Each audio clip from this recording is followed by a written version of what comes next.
Okay.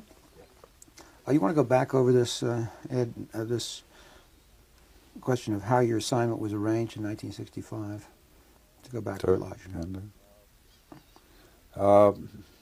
1965, Henry Cabot Lodge had just been appointed as ambassador to Vietnam and asked me to go out there as his assistant to concern myself mostly with the pacification programs that were taking place out there, in which he was personally quite interested. So I went out there as his assistant. He had told me that his request to me actually had come from President Johnson, though I hadn't seen President Johnson about this, and went out as essentially a Foreign Service Reserve officer temporarily. And a little later, after I'd gotten out there, President Johnson gave me the rank of minister. And so this was as a Foreign Service type that I went out. I'd retired from the military by then. When I got out there and tried to cope with the pacification programs, I found that there were a number of U.S. agencies involved in the work. Initially, we tried to work out the U.S. part of the effort by committee means, and tried very hard to succeed in this, but we actually had great difficulties with getting true teamwork on the U.S. side, and that's because each part of our government had its own ideas on what to do, and I must admit I wasn't good at getting a single guiding system on the American side and working with the Vietnamese. Well, it's certainly no secret that there was a lot of bureaucratic opposition to you inside the American mission. Could you describe some of those problems and difficulties? Thinking back to my later days out in Vietnam and of getting along with different parts of the U.S. side of the effort, I have a sinking feeling in the pit of my stomach, just memory of some of the types of things that happened and didn't get along. I think it was a very sad thing that happened, that we Americans can't seem to get thoroughly unselfish in serving our country in such situations, and be able to work with each other. I don't know whether some of the Vietnamese habits rubbed off on the Americans out there at the time of mistrust of one another.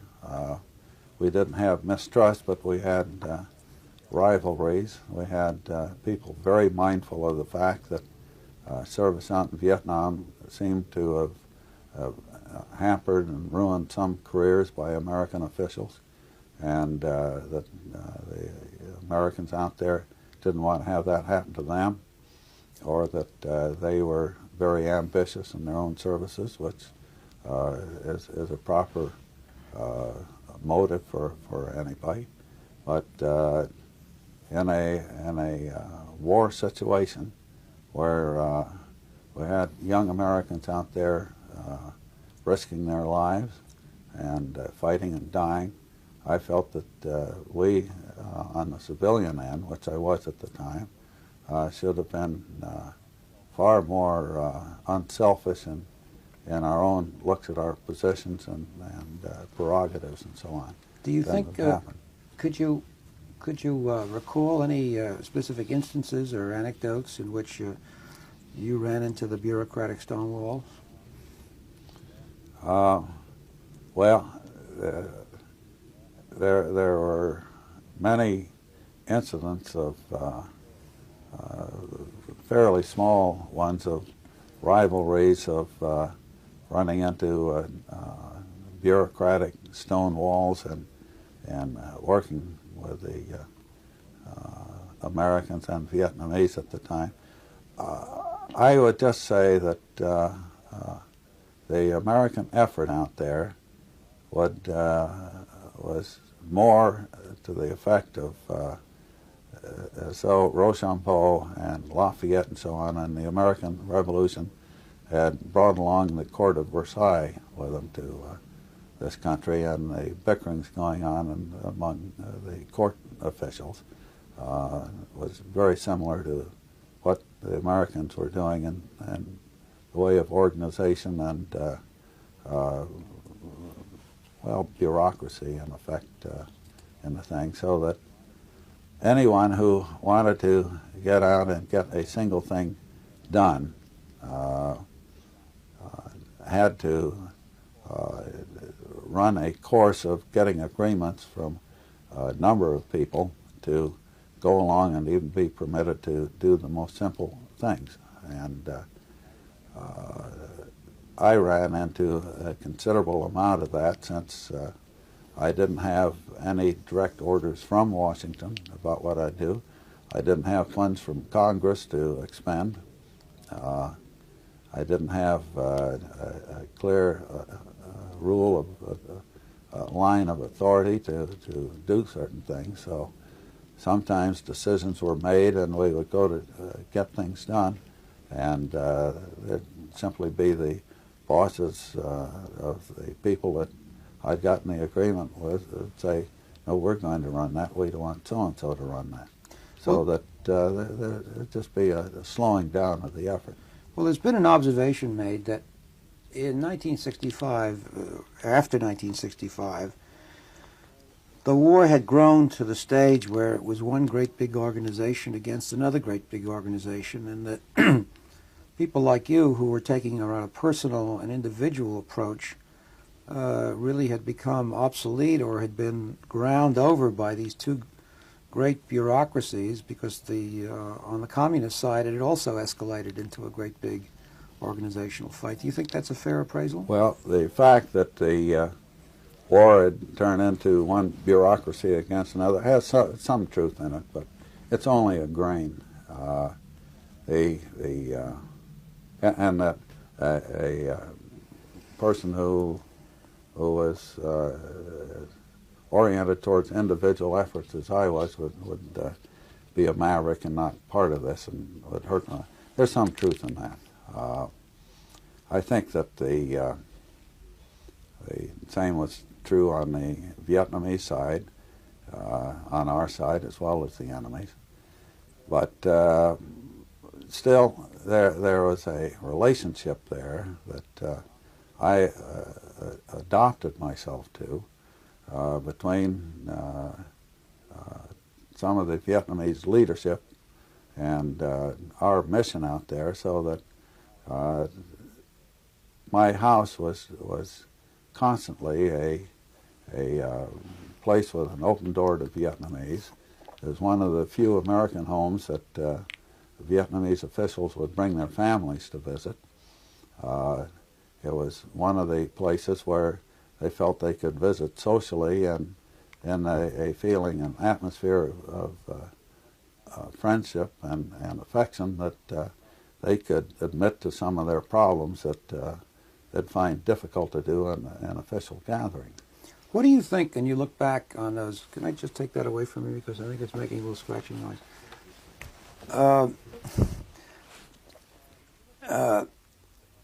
When you look back on that assignment from 65 to 68, what would you say that were your accomplishments, and what would you say were your failures? What was your balance sheet? A balance sheet on my service out there, failures and accomplishments. I felt that in the way of accomplishments, I gave a constant and ready means of Americans and Vietnamese to go through a glass wall that seemed to separate them, to reach an understanding with each other. this was felt very definitely on the Vietnamese side. And I know Ambassador Bunker, when I left finally in the middle of '68, had thanked me personally for accomplishing this as far as the U.S. mission was concerned. The failures were that the war had grown much larger than any small entity, such as an individual or a small group of individuals. Americans could swing the preponderance of the combat to one way or another. My own usefulness in the past had been that American policy was pretty clear-cut.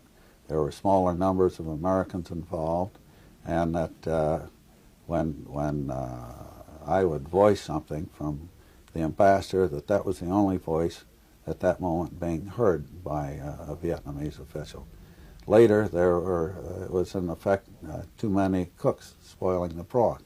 There were all sorts of ideas being put forward, and of people dealing with Vietnamese who didn't speak with a single voice, with even a coordinated voice, so that many things were being heard by the Vietnamese at the time from the American camp.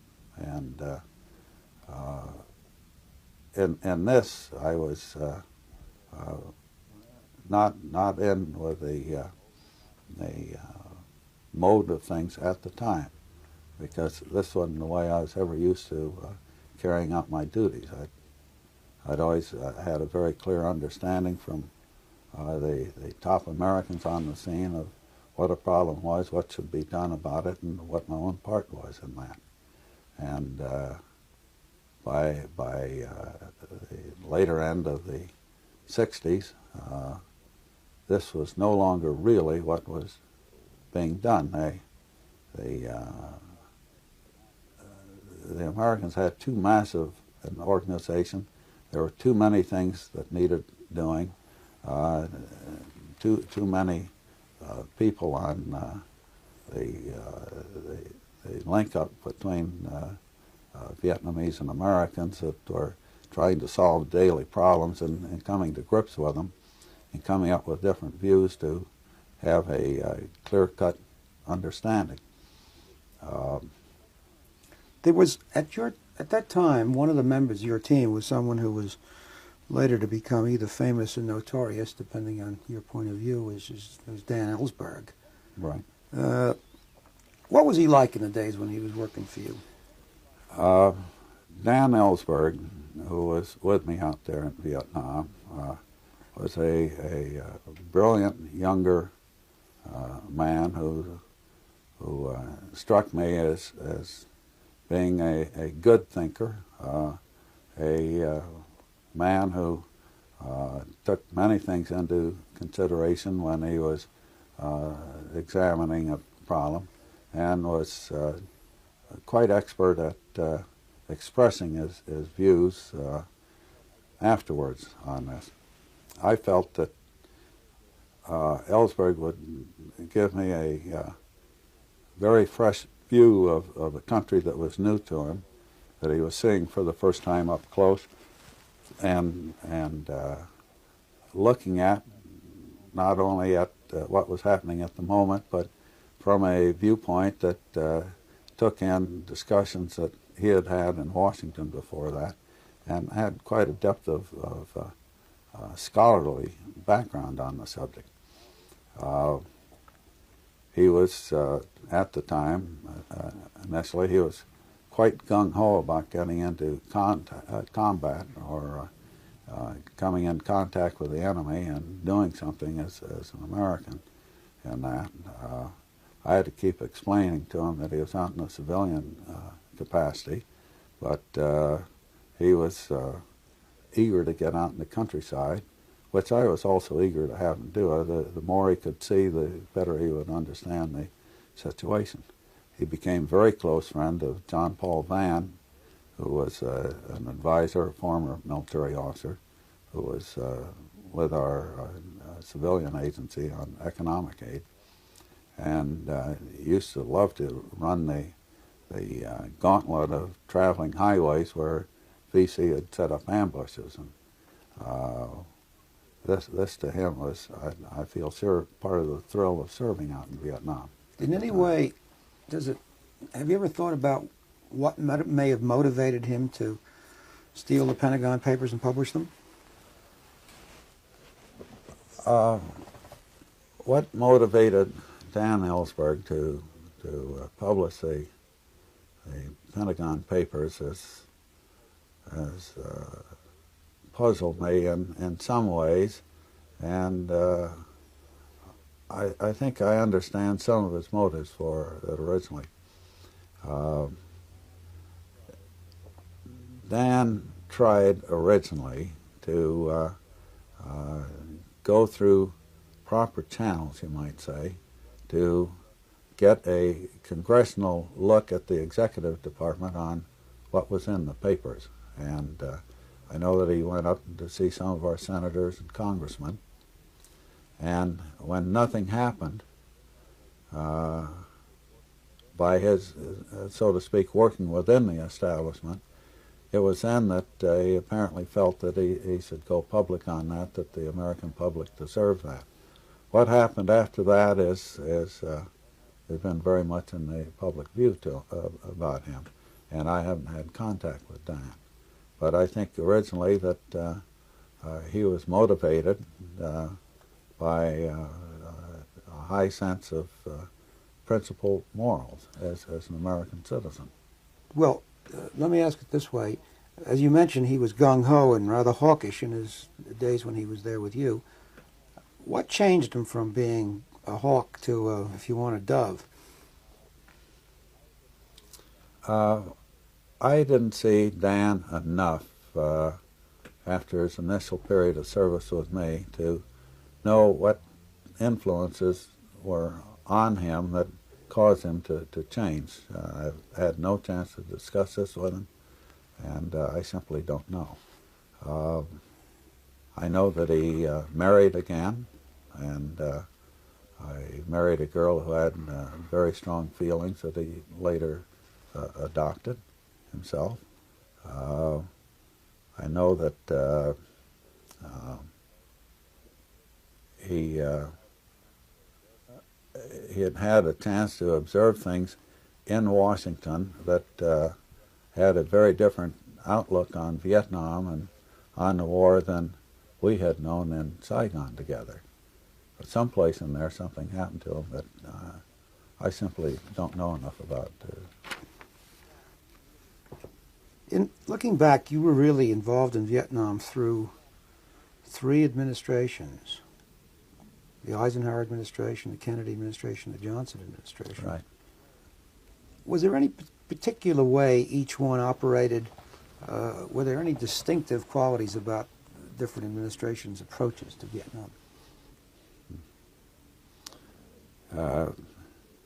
That would take, to answer the differences of views on Vietnam and different U.S. administrations is something I'd have to reflect on a very long time, and I can't give a quick answer to that at all. Let me go back to a personal thing.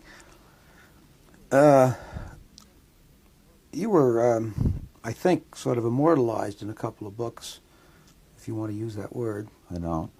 One is Graham Greene's Quiet American, and you're a figure in The Ugly American called Colonel Hillendale. How do you feel about becoming a fictitious character in that way? Well, my feelings about becoming a fictitious character or identified with various novels and so on, some of which came out while I was still quite active in trying to do things, I felt, first of all, that it was very harmful. The fictional characters were caricatures in part of some of the things I was trying to do, and one of them in the Quiet American, or the Ugly American, pitted the character against the ambassador and others of people whom I was actually trying to work with at the time in places, and caused me some personal difficulties and harmonious working relationships immediately. And parts of the character were completely untrue of things that we're doing. It was a composite character, really, others being drawn on as examples. So that there were things happening that would puzzle me at the time, but also made it quite difficult for me to work. I wish I'd never done that while I was still active. Incidentally, the Asians themselves were way ahead in this game. The Indian ambassador, when I was in the Philippines, had told stories about me being mixed up with Magsaysay there and how he got elected as president. Sihanouk in Cambodia had made a movie in which he is a hero and a member of Khmer Royal Navy intelligence had bested a sort of a stupid American spy who happened to have my name and beat him out for the attentions of the daughter of one of the ambassadors there. And I remember that Chan Sing Kuo, I was told, had passed out similar stories. There were problems in my going to Korea, and that Sigmund Rhee in the old days was afraid that I would try to bring in free elections into Korea. The things that I hadn't known about, but as I was meeting people and talking to them, they'd react in ways, and I'd say, "What are you doing that for?" And they'd tell me these things. There's some, well, what do you think about The Quiet American as a book? Graham Greene, who wrote The Quiet American, apparently had some very strange notions about Americans. That I recall one of the things in the novel was that using air-conditioned bathrooms affected the potency of American males. Well, I think the rest of his book was about as true as that notion. Well, here's the last question for you. I don't want to maybe sort of give you a moment for reflection of it. Looking back on this great experience, tragic experience, what do you think the lessons of Vietnam are? What should we have learned from Vietnam? The lessons we should have learned from Vietnam and the Vietnam War are, first of all, that we should always be true to our own principles, American ones, the ones from our own history, the ones that we instinctively tend to follow and are away from any trends and so forth, but are long range in themselves. We felt that there's a strong viewpoint that it should have taught us not to ever look upon ourselves as the world policeman. I don't think that's the point at all. I think that the Vietnam War should have taught us to be true to our own principles throughout. I think that the separation of military and civilian authority should permit more input on strategy from the military into our political leadership, and I think that what happened to us was that in Vietnam we had presidents. We had whatever else you think of Lyndon Johnson and Richard Nixon. They were professional politicians. They were from a very tough breed of politicians in America, and yet they were commanders-in-chief, were national leaders in the war in Vietnam, fighting it in a military way. While their opposition, the Le Duan and Ho Chi Minh and Giap and others in the Politburo in Hanoi were fighting it as a political war. And I cry inside thinking that our tough, expert politicians never used their political sense in the way that we waged war in Vietnam. I don't think that if they'd ever felt that this was their subject, politics, was the thing needed in Vietnam, if they'd ever used that the war would have been very different. Well, can I just ask you for a comment on the fact that Ho Chi Minh and Le Duan and Giap were Vietnamese in Vietnam, and we were Americans in Vietnam. And if we reverse that, how well would the Vietnamese do if they were trying to wage a war in the United States? I mean, weren't we? I think the Vietnamese used their political war in the United States. I'm not going to say that they directed all of the popular dissent that was expressed here, but they certainly had some influence on it. I don't think that the initial VC movies that were the start of the early sit-ins at our colleges and so on just came in like topsy into this country. Someone got them in here and got them shown up at Columbia University and so on, and that what happened in the United States was almost identical with what had happened in metropolitan France and in Paris in an earlier war that the communists in Vietnam had waged, in which later on they took great credit for changing Mao's strategies over to fit hitting an enemy at home, which was different than Mao had ever done.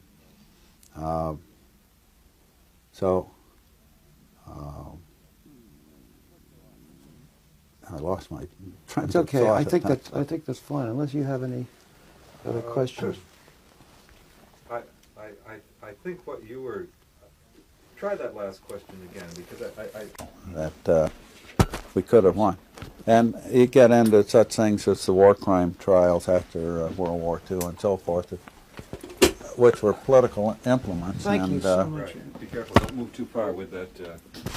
Thank you.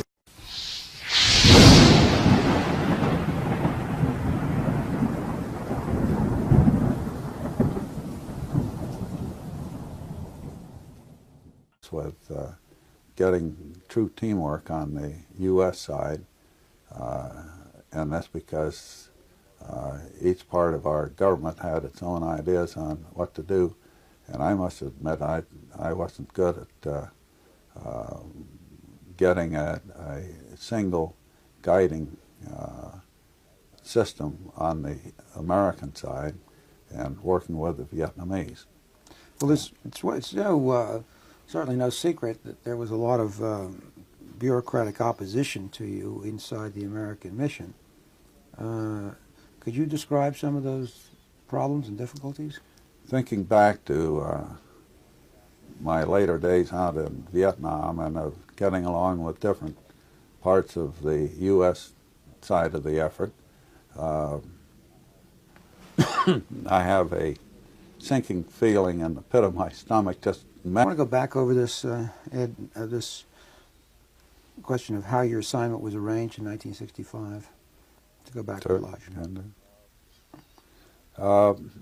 In 1965, Henry Cabot Lodge had just been appointed as ambassador to Vietnam and asked me to go out there as his assistant to concern myself mostly with the pacification programs that were taking place out there, in which he was personally quite interested.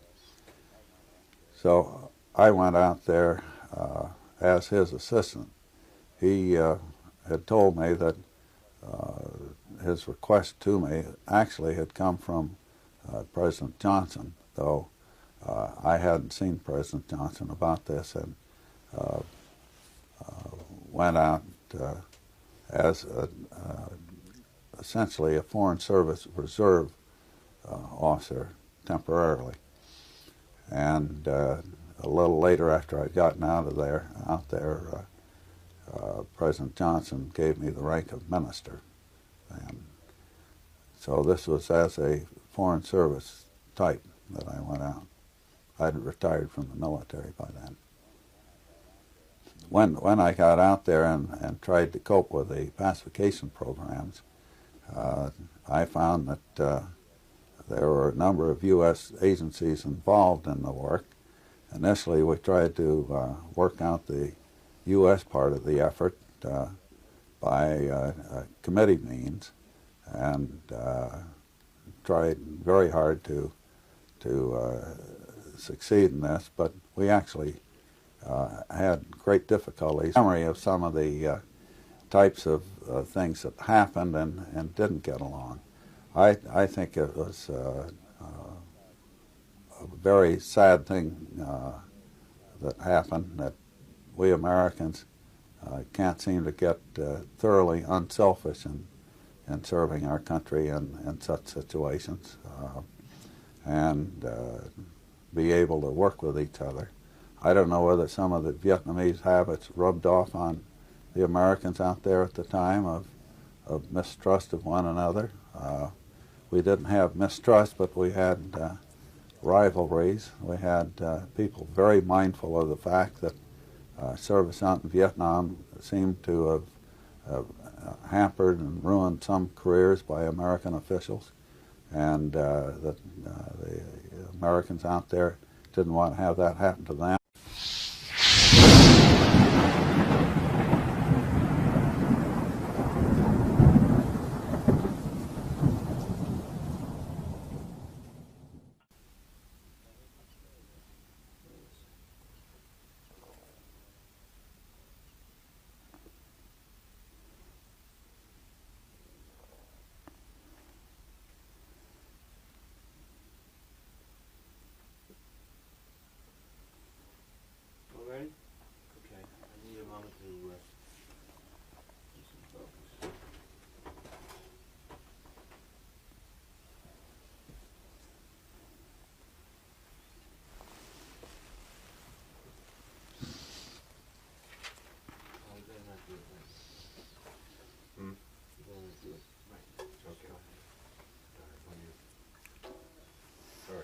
Okay.